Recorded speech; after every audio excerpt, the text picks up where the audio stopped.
Right, Aston Villa at the weekend. If we beat them, they are relegated. If we don't beat them, let's be fair, they're still going to be relegated. Howson, is it time we give the likes of Martial, Daly Blind, Chris Smalling, these sort of players a rest because they've been playing endlessly and we now have a cup semi-final to look forward to? No. I think Blind needs a rest, but I think the others look all right, to be honest. So while they're looking all right, I don't really think we've got the personnel to rest wholesale changes in the squad. So I would be keeping as many of them as possible in. But I do want to freshen the side up. Obviously, I'll get to that when we pick the teams in a bit. But Blind is one that I think is probably worth resting. He looks... Although he's had a couple of decent games, he's started to get a bit inconsistent now. So I think he definitely needs a rest. Okay, Adam Sweeney, thank you for joining us. Do you think these players have played a lot of big games and the rest of the running is important, so this is a good opportunity to rest people? Or do you think, as Howson does, they don't look that tired, there's a long summer coming, keep them playing? I agree with Howson, to be honest, which I don't like doing, but I do on this occasion. No, look, I think he's right. I think Blint, if anyone, is probably the guy that needs to be rested. He's played a hell of a lot this season, and he does look a little bit tired now. But to be honest, if the guys are fit and firing and playing as well as they are doing, particularly the younger guys, then no, I don't think they do need a rest. I think, if anything, they need more of the experience in a season where we've not got a huge amount to play for. So, give them the opportunity to carry on playing the football, and it gives them a good run into next season. So, no, if anything, the complete opposite for me. Okay, Squawker Dave, what do you reckon? No, I think you've definitely got to keep the pressure on Manchester City. They've got a big game this week against Chelsea, kicking off at 5:30. So if we can win our game at 3 o'clock, we'll only be 1 point behind City. It's going to be crucial coming into sort of the end of April, start of May, where City have, I think they've got 4 games in 12 days with the Champions League semi-final. So if we can really crank up the pressure, then they're sort of resting players, for the Champions League semi-final. We could potentially nick this fourth space in the Premier League, which would be absolutely crucial to attract players and so forth. And everyone wants to be in the Champions League. Okay, nobody's too confident about resting anybody then. But what about this? Wayne Rooney, should he be starting against Aston Villa? Howson? Probably not, no, if you go off what Van Gaal's own rules are in terms of match rhythm, and you have to come back and you have to play 15 minutes or 10 minutes first, then 15 minutes, then 17 and a half minutes, then 18 minutes, and then you have to have a note off your mum. 3 independent doctors have to recommend it. You have to play 7 games in the under-21s, and you have to shave his dog. So, shave his dog? What kind of sick mind have you got? Why are you shaving a dog? Overgrown hair. You have to keep your dog well groomed. Oh, that's groomed. That's not shaving it. Shaving a dog. You sicko. So anyway, no, not according to Van Gaal's own rule set, but I have a feeling that Rooney's already been rushed back from this injury. And for me, I want to see him start at number 10. I think the forward lineup that we've got, the forward 4, which I would include Matt Lingard, Martial and Rashford in, I think they look quite good at the moment. But the weak link in that, bizarrely, is Juan Mata at the moment, who's the most experienced of them. So I would like to see Rooney come in for Juan Mata, just because he's got a little bit more grit, a little bit more determination about him, and he's a different sort of player than Juan Mata. And I'd like Rooney in the 10 with all that pace around him, and Rooney's ability to pick a pass, I think, might open a couple of doors for us. Interesting. Adam Sweeney, what do you think? Yeah, he should start. I mean, I know Howson talks about shaving dogs and Louis van Gaal's rules, but to be honest, his biggest rule, actually, if anything, is that his captain plays and he starts if he's fit. And he's back. He's played 60 minutes earlier on in the week. So yes, he should. I mean, any player of Rooney's stature, look, he's not as good as he once was. We know that. We know he's declining. But any player of Rooney's quality and stature at the club should come back and get the opportunity, at least, when he's fit, if there's a place for him. And I think there is. You look at the kind of the front 3 of Lingard, Martial and Rashford, they deserve to keep the place. I know that Lingard missed a couple of opportunities, particularly one against West Ham. But he deserves to keep his place. I think he's been playing very, very well. It's that middle section. I think Fellaini had a good game against West Ham, but Rooney could easily come back in and play the role that he did. So I think given his stature, given the fact that he's club captain, there'd be more questions if he didn't get the opportunity to start. And if you're going to play him against anyone, play him against Aston Villa and give him a chance, I suppose, to get his fitness back up and get his game back together. So yeah, he should start for me. Okay, Dave, do you agree? Because if we look at Wayne Rooney's sort of career as a player, we know that he's better after a run of a few games because his fitness isn't naturally at the level you would want it to be for a Premier League player. Do you think it's wise to suddenly start starting him in games?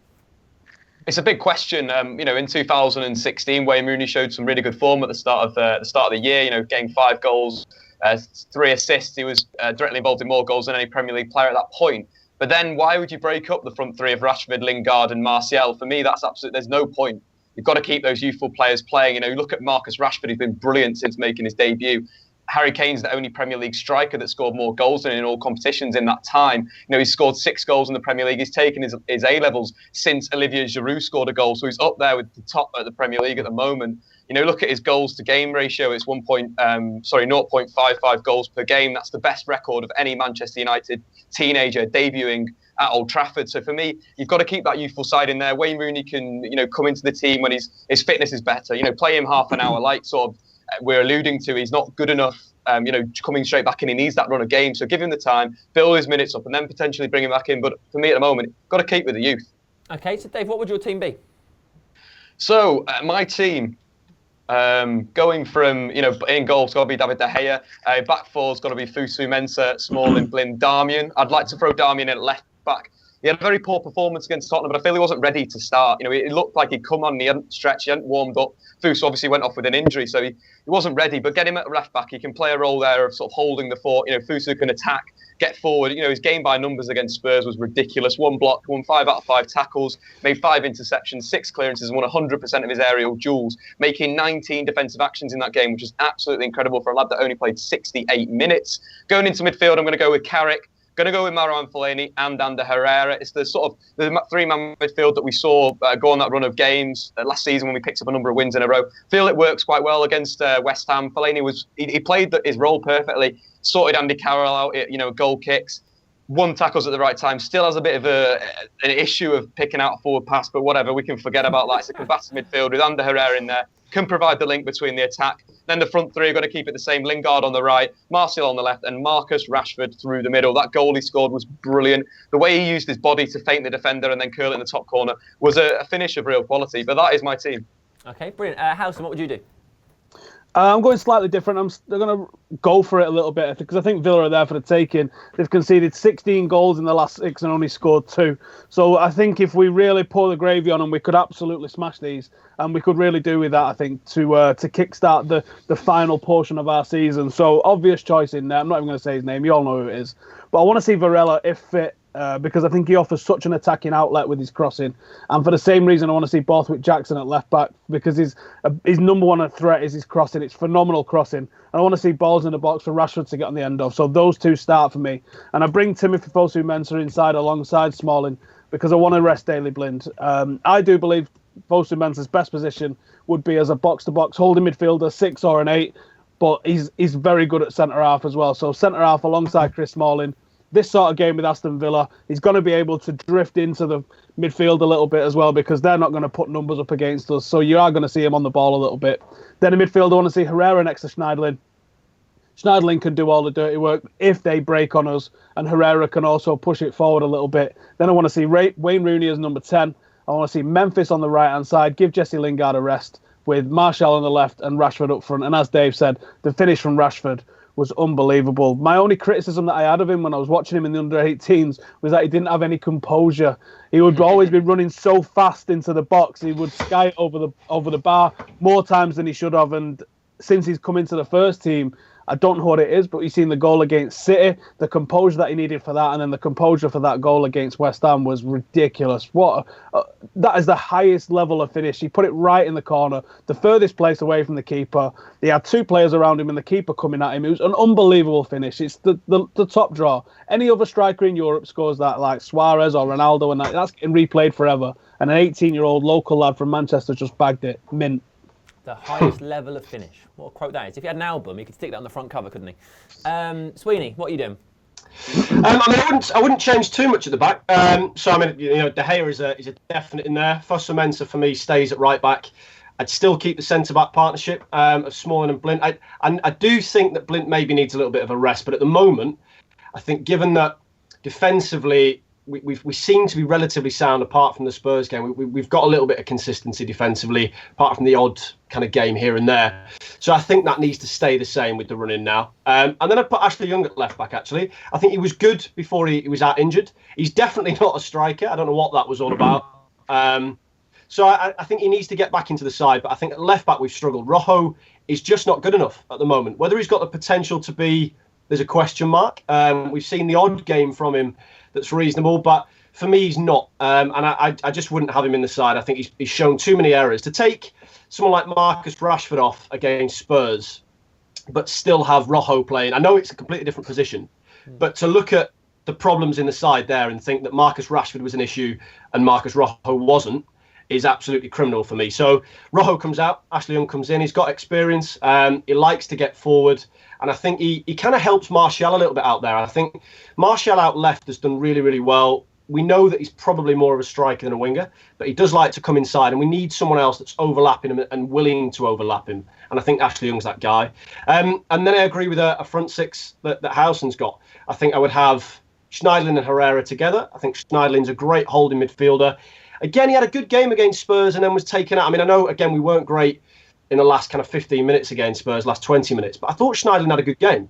And then to take him out, and put in Carrick and Fellaini, I thought was a little bit strange. So for me, he plays. Herrera is the guy that can play number 10 and a holding role. So I think you get him there, can do both. Against Villa, you want to be pushing up, you want to be attacking a little bit more. He can hold when we need to, he can push forward when we need to. And then I'd see Wayne Rooney back in with the same young front three that has done so well. So I think the front six, same as Howson, but I'd keep the back four similar, just taking Rojo out and putting Ashley Young in. All right, well, thank you very much. So let's talk about Aston Villa. Dave, just how bad are they? They are pretty bad, Sam. You'd have to say they are probably one of the worst Premier League teams of all time. They sold some big players in the summer. Fabian Delph going out, Benteke. They didn't replace them with quality. They bought different type of players. They needed someone to replace Delph that was a sort of an all-round midfielder, a ball player, that could break well. And what they'd signed was more of a, Jesse Bryant and Viv, two players, a number 10 and then a very good sort of defensive midfielder, you'd say, that can press well. I like Jesse Guy. He's a good player. I feel that if Kante and him switch positions, I feel they do exactly the same job. They win tackles, they make interceptions, they cover a lot of ground. The player that I've got to look out for, though, in this team is Jordan Ayew. There's nothing else in this side, really. A good striker, could come from Lorient, ex-Marseille, pretty decent finisher, but again, 6 goals in the Premier League in a season for a striker that costs, 12.5 million is just not good enough. So for Villa, there's a lot of questions in their defence, their midfield and their attack. So if we don't put these away comfortably, there's going to be big issues for the race for the top 4. Okay, Howson, anything you want to add on Aston Villa? Just the same. I use the single threat that they've got, but there's just been awful performances from Villa. Hutton, garbage. Lescott, garbage. Grealish, garbage. Sanchez, garbage. They've just got too many players that you just think, how are you playing Premier League football? And do you know what? In a couple of months, they won't be playing Premier League football. I don't think many of these players are going to escape as they go down. I think they're going to be Championship level. A lot of these players. There's a couple of decent players, and Ayew's one of them. I don't know how you say it. Is it Guaya? I'm not sure. The centre midfielder. He's not bad, but the rest of them are just awful. Okay. Adam, any final thoughts on the terrible Aston Villa? Well, they're just all. I mean, they've not won in 8 games. I mean, they've lost the last 8 games. And I think they've only got 2 clean sheets in the last 12 or something ridiculous like that. So if United can't go out and absolutely batter them, muller them, then there's a little bit of an issue. The only thing you would say is they are still clinging on by the fingernails, and there's the slight chance that they could still be in the Premier League. It's not going to happen, obviously, but if they go into the final game and push a little bit, give it something for the fans, albeit away, then maybe we might see a little bit of something. But if United don't beat them 4-5-0 or 4-5-1, then there's a little bit of a problem. They're just awful, really, aren't they? They aren't great, but people said that about Leicester. Then they won all their games, stayed up, and now they're going to win the league. Maybe Villa will do that. Maybe not. Well, yeah, maybe not. Definitely not. Okay, guys, score prediction, and then we'll go. Howson, what do you think the score will be? I think we're gonna have a nice rousing 3-0. I think Memphis is gonna score a screamer. Rashford's gonna add to his tally, and Wayne Rooney's gonna get one on his comeback. Okay, Gaz. No, Gaz isn't here. Sweeney. 4-1 for me. I think we might just push a bit too far forward and concede 1 maybe, but we'll definitely score 4. Okay, and Squawker Dave. I think it's a massive game. I'm still living on the dream of getting to the FA Cup semi-final, so I really don't care. If we lose this, whatever. We're already there. But I think United, 3-0. I'm going to go 3-0. Obviously, United don't score too many times over 4, so I'm going to go 3. Okay, I'm going to be more conservative. I reckon it'll be 2-0. Guys, thank you very much. Everybody else, let us know what you think about the Aston Villa game. How important is it? Would you rest players in favour of the FA Cup semi-final? Get your comments in below. Let us know what you think the score will be, and enjoy the game. See you later. Bye.